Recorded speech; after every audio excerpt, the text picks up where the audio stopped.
Nabuking ang umano'y malisyosong paggamit ng ChatGPT ng PR firm ng anak ni ultra-bilyonaryo Yossi Tanco. Ang goal, siraan daw si VP Sara noong eleksyon. Yan ang agenda report ng ating Mojo, Joan Manalo. Banned na ng OpenAI ang Philippine ChatGPT accounts na napapabalitang ginagamit ang platform para mag-generate ng social media comments na pumupuri kay President Bongbong Marcos at tumutuligsa naman kay Vice President Sara Duterte. Sa report ng OpenAI na may pamagat na Disrupting Malicious Uses of AI, sinabi nito na may ChatGPT accounts na ginagamit ang kanilang AI platform para gumawa ng English at Taglish comments in bulk volumes. Ang mga nasabing comment, posted daw on TikTok and Facebook at nakapokus umano sa mga politikal at current events sa bansa, partikular na sa hidwaan ng Duterte at Marcos camps.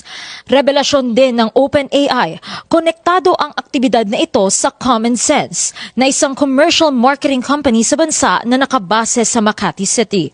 Ang founder at tumatayong CEO at president ng kumpanya ang bilyonaryo na si Joseph Agustin Tanco o mas kilala bilang Jager Tanco. Kilala rin si Tanco bilang pinakabatang board member ng Philippines First Insurance Company Incorporated. Naupo siya noong 2016. Siya rin ang president at CEO ng Maestro Holdings, Philippine Life Financial Assurance Corporation at PhilCare. Kasalukuyan din siyang kasapi ng board of directors ng STI Education System Holdings bilang Vice President for Investor Relations.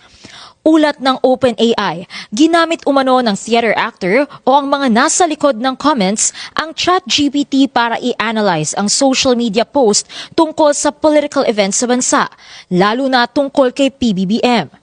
Ginamit din nila ito para mag-suggest ng appropriate themes bilang replies sa mga nasabing post. Sunod naman nilang ginamit ang AI platform para mag-generate ng maiikling comment na kadalasang may 10 words na haba na naaayon sa proposed themes. ChatGPT din ang naging instrumento para makapag-generate ang theater actor ng PR pitches at statistical analysis na naging daan para mabuo ang 5 TikTok channel na pinopromote daw ang Pangulong Marcos. Tinawag ng OpenAI ang operasyon na ito bilang Operation High Five. Nagsimula raw mag-post ang 5 TikTok account na ito nitong mid-February. Sa Facebook naman, ang mga comment na mula sa nasabing operasyon ay madalas nakikita sa mga post at report ng iba't ibang news outlet. Posted din daw ito sa mga kagagawa lamang na Facebook account at madalas ay wala pang online friends. Ilan sa mga komento, patama o parinig kay VP Sara.